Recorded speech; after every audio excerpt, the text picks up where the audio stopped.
Exclusivo, Domingo Espetacular investiga os negócios sombrios de um dos homens mais ricos do Brasil. Ele é dono do Ibope, um instituto que mede a audiência na TV e faz pesquisas eleitorais. E ganhou milhões de reais ao operar um serviço que deveria ser público. Veja na reportagem do jornalista Amaury Ribeiro Júnior. Um comércio ilegal no centro da maior cidade do Brasil. Você tem aquele DVD de cadastro? O cadastro é banco de dados. O que eu estou falando? Isso que é isso? A mercadoria à venda são os dados pessoais dos brasileiros. Informações que deveriam ser mantidas em segredo absoluto, protegidas pelo serviço público e que rendem milhões no mercado negro. Mas quanto pagava os caras? Quanto eu sou em São Paulo, naquilo do Brasil, Dentro de um único CD como esse, vendido ilegalmente em São Paulo e nas grandes cidades, estão milhares de dados pessoais, como nomes, CPFs, endereços e números de telefones. São informações sigilosas que no mercado clandestino são comercializadas livremente e sem autorização. Mas como explicar que dados protegidos parem nas mãos de criminosos? Tudo que vem de dados de proprietários de carros, de veículos. De carro de veículos proprietários, né? E quantos carros? 35 mil abaixo. Há um ano e meio, essas mesmas perguntas levaram o Ministério das Cidades e o Departamento Nacional de Trânsito a investigar o vazamento de informações. Segundo reportagens da época, a investigação confirmou que foram realizados acessos indevidos à base de dados do Sistema de Registro Nacional de Veículos Automotores, o RENAVAN. Um funcionário do Ministério das Cidades afirmou que enviaria a apuração à Polícia Federal. O Ministério das Cidades diz que o vazamento de informações foi apurado e denunciado pelo Denatran, que realizou a investigação. E que as informações foram encaminhadas ao Ministério Público. Uma suspeita recai sobre a GRV, empresa à qual a Federação Nacional das Empresas de Seguro Privado, a FENASEG, terceirizou o sistema de acesso. GRV. Guarde o nome desta empresa. Ela tem tudo a ver com esse homem. E a história suspeita de um enriquecimento milionário. Carlos Augusto Montenegro é o dono do Ibope, um instituto de pesquisas responsável por medir a audiência na televisão e fazer pesquisas eleitorais. E agora é suspeito de chefiar um esquema ilegal. Um serviço que rende milhões de reais ao ano, que deveria ser realizado pelos Detrans e que Montenegro conseguiu sem licitação, ou seja, sem as concorrências que o setor público tem de fazer antes de contratar empresas privadas. Muito importante. Montenegro é famoso pelas declarações polêmicas e muitas vezes erradas. Por exemplo, um ano antes da eleição da presidente Dilma, ele declarou em uma entrevista que Lula não faria o sucessor. O Instituto de Pesquisa vive de credibilidade, vive de acertos. Montenegro também foi cartola do futebol. Chegou a ser presidente do Botafogo.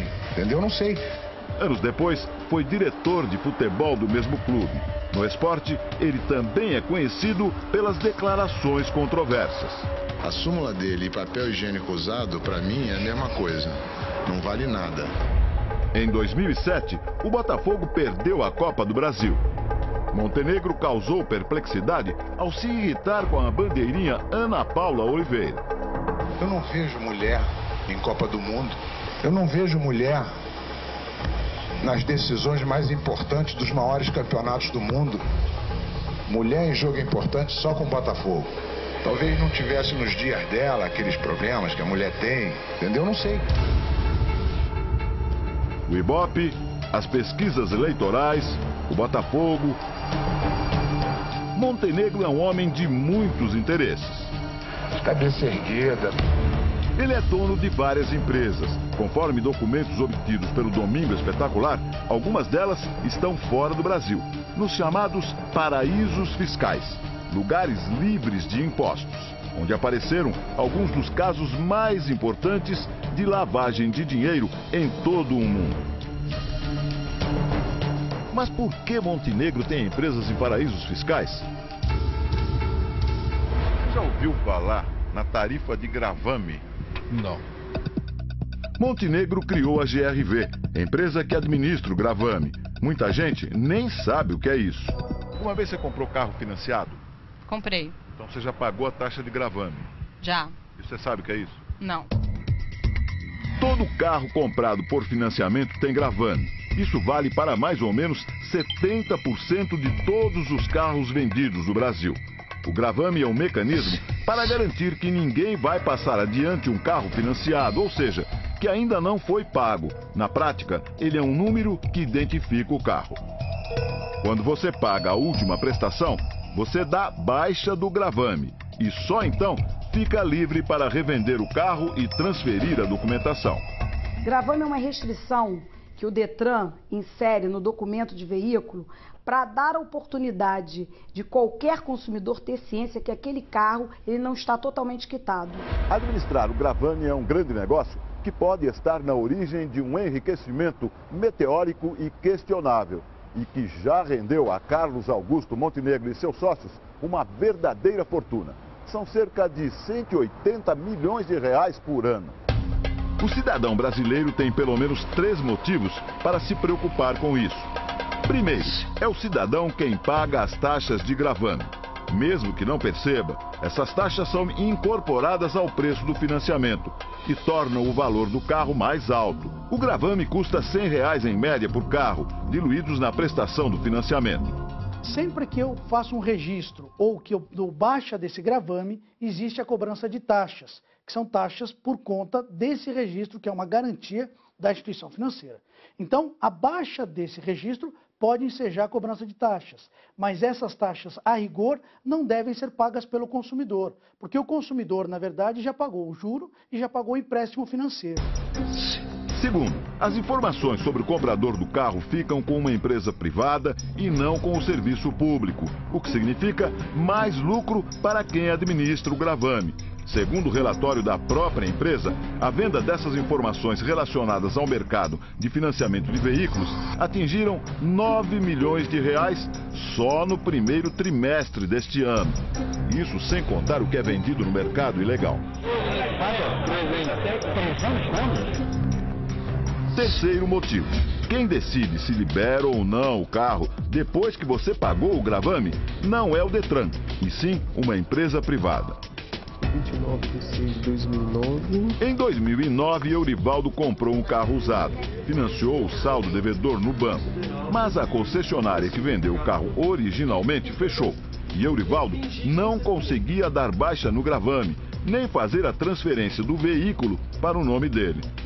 O Detran me orientou era que eu tinha que tratar toda a transferência com o próprio Itaú. Então o Detran nessa hora já não era mais responsável por minha transferência. Eurivaldo entrou na justiça, conseguiu o direito de ter posse do carro que comprou.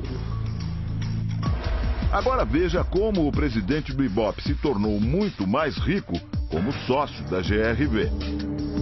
Em 2005, pouco depois de a GRV começar a operar os gravames, Carlos Augusto Montenegro tinha um patrimônio declarado de 14 milhões de reais. A declaração do imposto de renda de Montenegro aparece num documento público, um contrato, disponível na Junta Comercial do Rio de Janeiro. No final de 2010, Montenegro e os sócios venderam a GRV a uma financeira, a CETIP. Embolsaram com isso 2 bilhões de reais. E mesmo assim, curiosamente, Montenegro continuou a ter influência na nova controladora do gravame. No site da própria CETIP, vemos que os antigos donos da GRV têm ainda 5% da empresa. Os dados são de março deste ano. Um dos sócios de Montenegro chama-se Homero Icasa Figner. Segundo informações da Junta Comercial de São Paulo, Homero é até hoje diretor da GRV, que funciona naquele prédio aqui em Santana de Parnaíba, na Grande São Paulo, agora incorporada à CETIP. As ligações entre Homero e Montenegro ultrapassam gerações e, surpreendentemente, chegam a uma empresa que é cliente do Ibope, a Rede Globo. Homero e Casa Figner é filho de Homero e Casa Sanches, empresário panamenho que criou o departamento de pesquisas da Globo na década de 70. Dados mais reveladores estão no livro do ex-superintendente da Rede Globo, José Bonifácio de Oliveira Sobrinho, o Boni, publicado no ano passado. Boni conta que era amigo dos diretores do Ibope na época, José Perigô e Paulo Montenegro.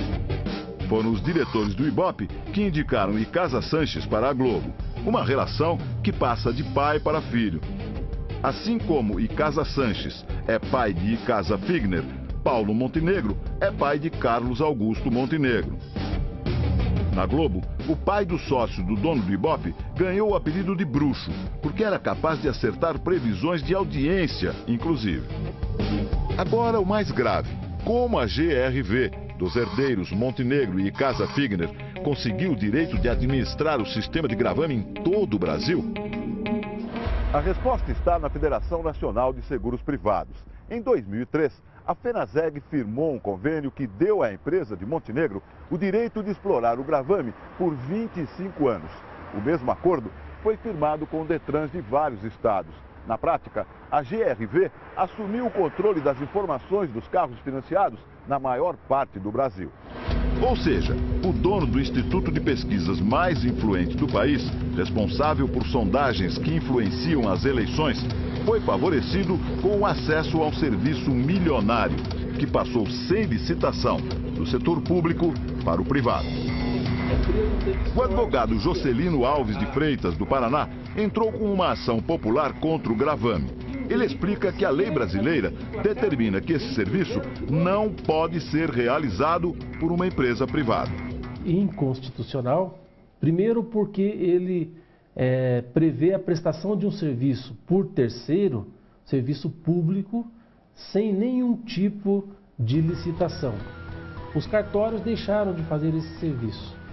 E o Detran não fez aquilo que a lei lhe impunha. Em outras palavras, é o serviço público, por meio dos Detrans, quem deveria administrar o gravame e as informações sobre os donos de carros e motos em todo o Brasil. Isso não deveria ser feito por uma empresa privada, muito menos sem concorrência pública. Pouco depois de assumir a exploração do serviço de gravame, Montenegro abriu empresas em paraísos fiscais, como mostram esses documentos obtidos pelo Domingo Espetacular. Uma delas é a Atuel Internacional. Outra é a Hughes Investment, as duas sediadas nas Ilhas Virgens Britânicas, no Caribe. Pelos papéis, é possível ver que as empresas de Montenegro no exterior trazem dinheiro para as empresas de Montenegro no Brasil. Um detalhe chama a atenção. Solange Montenegro, irmã do dono do Ibope, aparece nas duas pontas das transações. Ela é procuradora da empresa Hughes, de onde o dinheiro sai,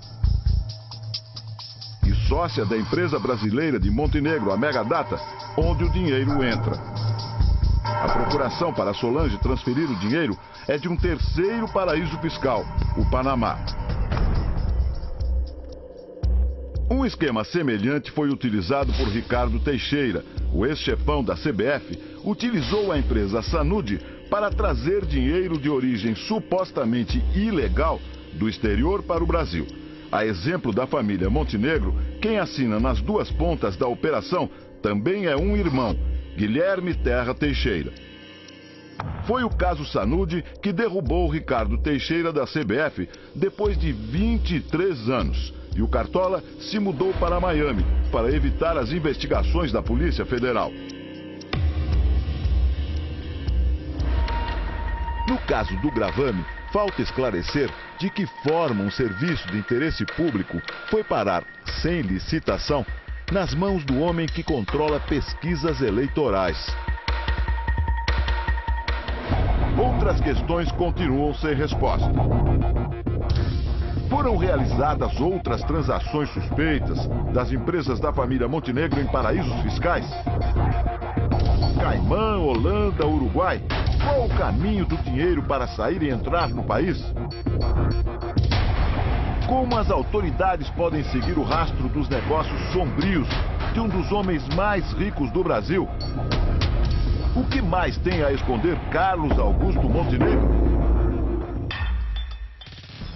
O Domingo Espetacular enviou 7 perguntas à empresa que comprou a GRV e também outras 7 ao Ibope, empresa presidida por Carlos Augusto Montenegro.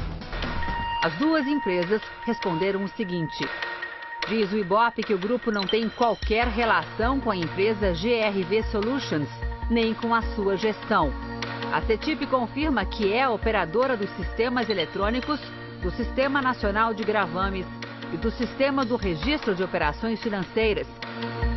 E que, para tanto, mantém contrato com a FENASEG, entidade conveniada aos órgãos de trânsito.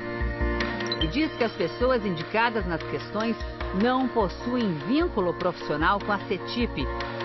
A nota não nega que Montenegro seja acionista da CETIP até hoje.